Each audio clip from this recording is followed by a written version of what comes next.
Amis des Yvelines, bonsoir. Aujourd'hui, journée de tournage. Alors après avoir joué l'acteur pour mes amis du CIFAP de Montreuil qui m'ont appris la prise de vue numérique et que je salue ici, je repasse devant la caméra pour ce rendez-vous quotidien, le dernier de la semaine.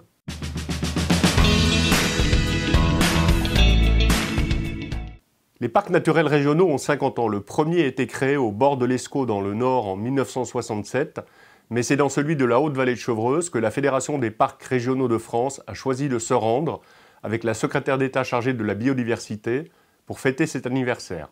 Et le choix du parc naturel de Chevreuse, ouvert en 1985 pour cette visite, n'est pas anodin.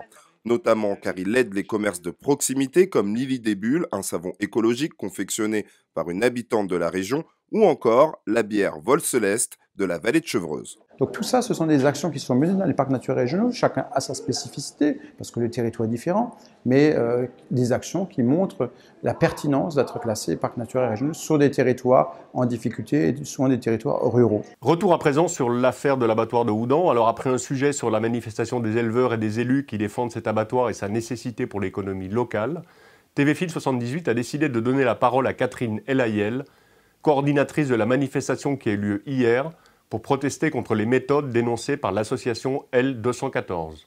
Alors expliquez-nous quel est l'objectif de ce rassemblement, quel message vous voulez porter, qu'est-ce que vous voulez dénoncer concrètement?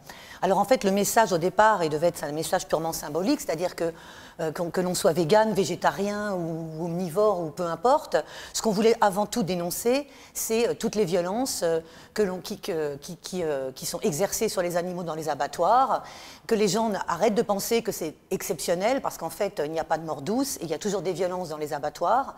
Mais aussi, ce rassemblement n'est pas un rassemblement qui est dirigé contre une catégorie de personnes, c'est-à-dire que ce n'est pas un rassemblement dirigé contre les salariés des abattoirs, contre les éleveurs, mais c'est un système que l'on dénonce, un système qui pousse effectivement 90% des animaux à être élevés de manière intensive, à être tués dans des conditions terribles. À la Boissière-École, enfin, près de Rambouillet, la mairie a décidé de redonner de la couleur aux transformateurs électriques.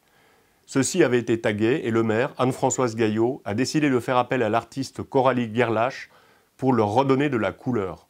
Alors nous avions dans le village un certain nombre de transformateurs qui avaient été tagués, des incivilités récurrentes sur le village, donc on les repeignait régulièrement, mais les tags revenaient. Et puis j'avais été mis en contact avec une artiste de la Haute-Ville qui avait fait un travail sur des transformateurs en les peignant des œuvres très originales. Pour ce week-end, Météo France nous annonce de la pluie samedi matin, puis des éclaircies dans l'après-midi, avec des températures de 7 à 11 degrés, et le retour de la pluie dimanche, avec peut-être même des orages dans l'après-midi, et des températures de 4 à 9 degrés. Ce journal est terminé, je vous souhaite une excellente soirée, un excellent week-end yvelinois et vous fixe rendez-vous à lundi, 19h30, comme d'habitude, sur Bien vivre les Yvelines.